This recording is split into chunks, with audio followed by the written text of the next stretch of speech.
Hello and welcome to Kerbal Space Run. Today we are back to reviewing more planes. And today is hopefully, well, not hopefully, but today is probably the most rushed episode yet, but hopefully it'll still be a good one. This is the Dive Bomber by Monev Games. In fact, this episode is featuring all craft from Monev Games because he sent me a ton of craft and I'm only just now getting to them. And if you've sent in craft, you know just how long it takes me to get to them. I'm hoping to improve this, as noted by the fact that videos are hopefully coming out more often. I'm trying to keep up. It's the first week of school. Stuff is happening. So this one, okay, the center of thrust indicator is going to be a bit wrong because I'm guessing this is the bomb. The, missile here is the bomb. And therefore, it says that our thrust is a lot lower than it actually is. Fortunately, it looks like everything else is I like the look of this thing too. It reminds me of what is it? It's like there's a plane that's called like something Corsair, I believe. Like it's an old like World War something fighter plane that was a prop plane, and this reminds me of it. Or maybe it was a jet plane. No, I'm 90% certain it was a prop plane. In any case, this reminds me of it, and I like it. And let's see how it flies. Oh, I'm slightly sad that these are activated for all controls instead of just for aileron controls, since they are basically ailerons. I mean, they're placed like you would place ailerons. So, let's see. Fairly maneuverable, but not the best. Then again, it'll probably get a little more maneuverable once it throws its bomb wherever it's gonna throw it. Let's go ahead and try firing it at the VAB, if we can turn around fast enough. I don't know if we can. Alright. Here we go. Here we go. Oh yeah, that fires really nicely. I like that.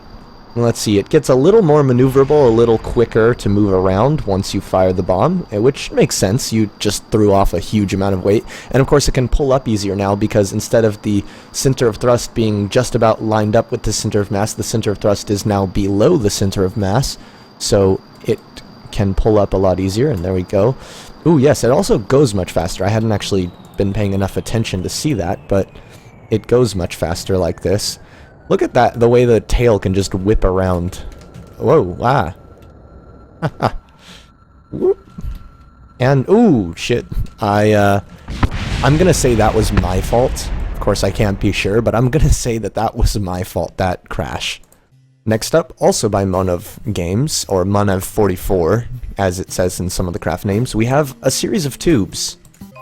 That's the name of the, I mean, it says it right there. It's a series of tubes. Does it have a description? No, it's just a thing that's a series of tubes, which looks like just one tube to me, but, you could call each layer of tube a tube, and so it is a series of tubes stacked on top of each other. But we're not here to decide what constitutes a series of tubes and what does not. We're here to attempt to fly it. And I forgot to check the center of mass, lift, and everything indicators. It does lift off. It has to have a thrust to weight ratio greater than 1 in order to even lift off, because it does. This is a very strange design. I really like it though. It makes me think of like a concept for a blimp that didn't really work, or maybe, I don't know, or did work, but it's not really a blimp yet. Like, they made this, and then someone looking at this design is going to realize, hey, you know what? We could probably fill this with, like, lower pressure gases and fly it, and that would work. And thus we have blimps. I'm curious how you're supposed to land this exactly. It can get going pretty fast. I just noticed that. It's going pretty fast. That's nice. I'm curious exactly how you're supposed to land it. I mean, I could just point it at the ground, but I imagine that's not the most effective way to land it. I also just noticed that over there's like one piece that's like lower. Oh yes, and it's the same thing on this side. You can see kind of where it... So, I'm just gonna... Yeah, that's not gonna work. I have no idea how you're supposed to land this. Because it does not seem like something that can land. I want to see how you would land this, but the only landing I can think of that would work with this thing is crash landing. Obviously not the best way to survive, but Not the best way to land either. But that's the only way I see landing with this thing. I do like how he used this connector, this adapter piece, as a nose cone, because the adapter pieces, I don't see them being used much. I haven't seen them being used much yet, I should say. And this looks like a really interesting use of these pieces, and it looks nice. Like, this looks like it could be part of a speedboat in here. Like, if you just took off the little winglets, this could be a speedboat. Also, I just accidentally rolled the wrong way. But yeah, we're gonna see if we can crash land this safely, because I'm thinking this thing probably can glide really well. Like, I mean, it is literally a giant ring of wings, and the way physics work in KSP, as of right now, means that it's gonna fly very well, except I'm not pulling up quick enough. Okay, yeah, I am. Oh, just barely. I'm getting really close to the ground here. That is one benefit about crash landing this thing. You are rather high up above the ring that will hit the ground. So you have a good distance of parts crashing into the ground before you crash into the ground. I'm just trying to bleed off speed right now, because I know if I impact the ground at less than 50 meters per second or less than 40 meters per second for sure. I think it's like 45 meters per second is the threshold that makes the difference between whether the cockpit will survive or not. Although these cockpits might have different crash tolerances than the ones that before these ones, because I haven't actually checked. So I think we can survive it now, and I actually didn't mean to crash just then. That was an accident. We're not even slowing down when these pieces hit. That's funny. It's just like I'm still flying. I don't need those. Those aren't doing anything anyhow.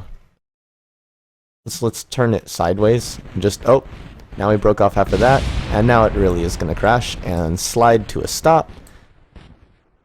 Hey, to be fair, I mean, as far as landings go, if you're saying any one that you can walk away from is a good one, I think this is a good one.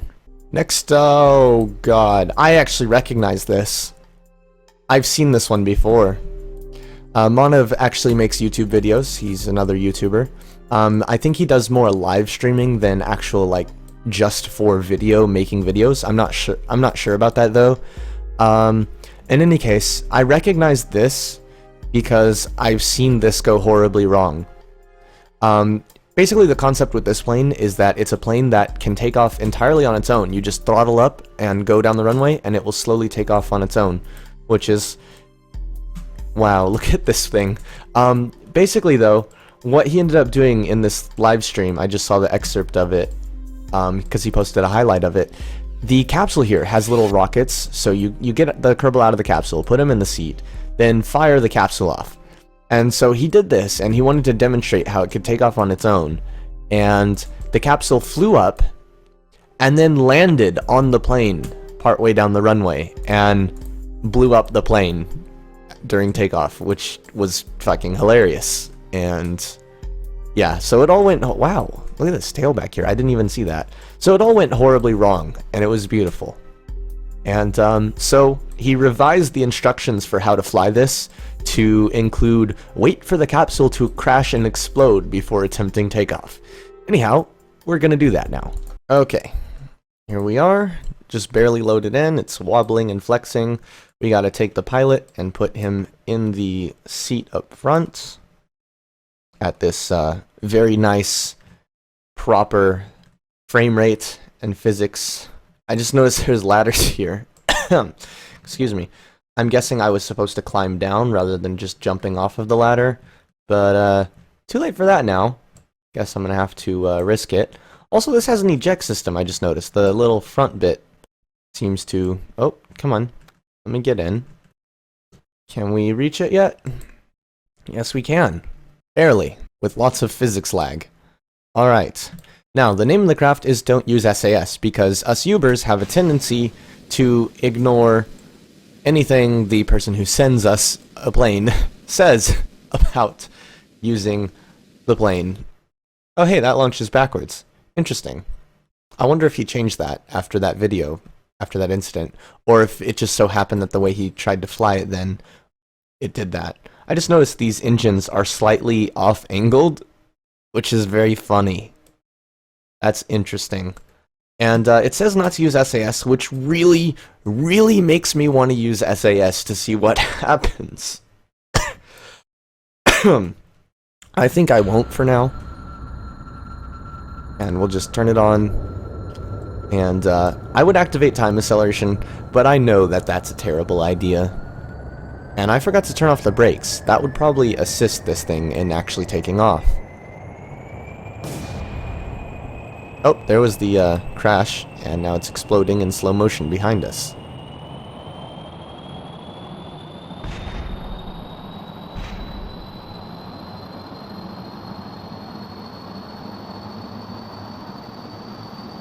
Oh, it's off the ground, sort of.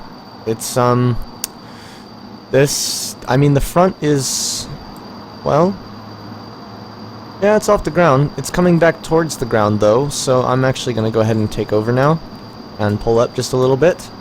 I'm also putting up the landing gear, which is going very slowly because this plane is very massive. I'm going to turn on SAS now and see if it wobbles itself apart. Because I'm assuming that's what it'll do, and that's why it says not to use SAS. And you know what? I knew this had a high part count, but I didn't appreciate and notice just how many struts are between all these wings until just this moment.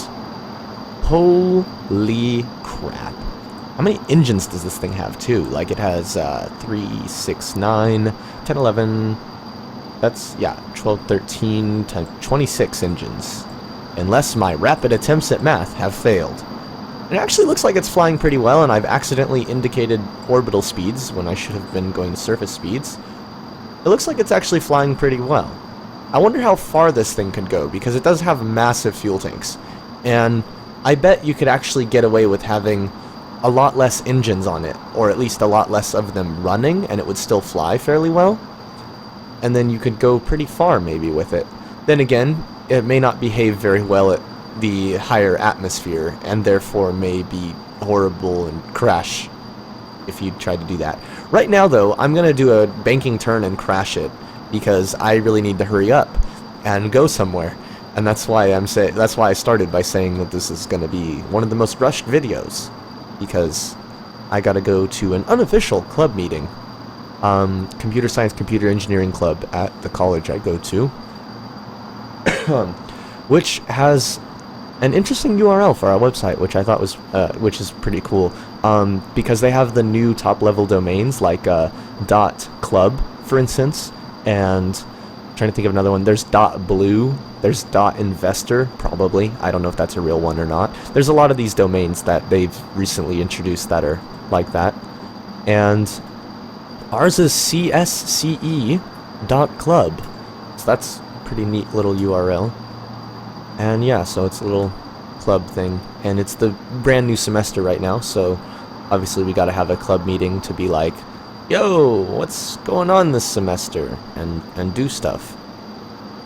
I forget if I've mentioned it before, but yeah, I'm a computer science major. Kind of makes sense. I mean, if I want to make video games, it kind of makes sense.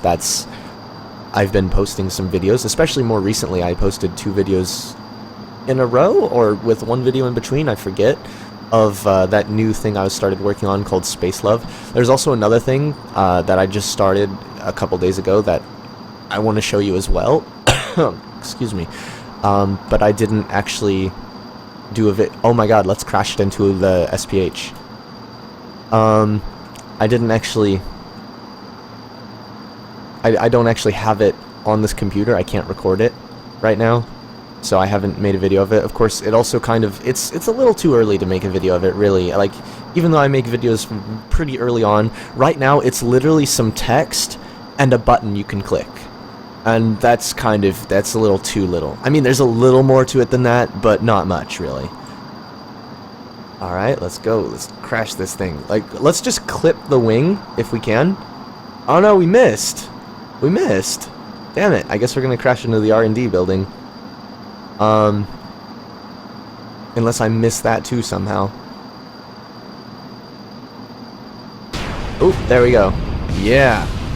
Alright. And, ooh, the crash is driving us into the, straight into that. And the Kerbal died, unfortunately. I think it was Jebediah, because I reset after every one of these. Oh wait, no, he's alive! He's alive! And now he's dead. Oh, we got a wing still flying. With engines. And not anymore. Now, of course, the frame rate's returning to normal. Because we blew up everything. Ah, the beauty of stupidly big planes exploding. And destroying half of your research and development. There was something else I was going to mention about the whole computer science stuff. Oh yes, cybersecurity. I forget if I've ever mentioned it before, but there's this thing called WRCCDC, the Western Regional Collegiate Cyber Defense Competition, which is really fun, and I'm hopefully going to be on like the final team for this year. I don't know yet. And it's really fun, and especially because the very first time I went in there and participated, we actually came out on top, which is freaking awesome. But yeah, that's really irrelevant to this video. Thanks for watching. As always, see you in space.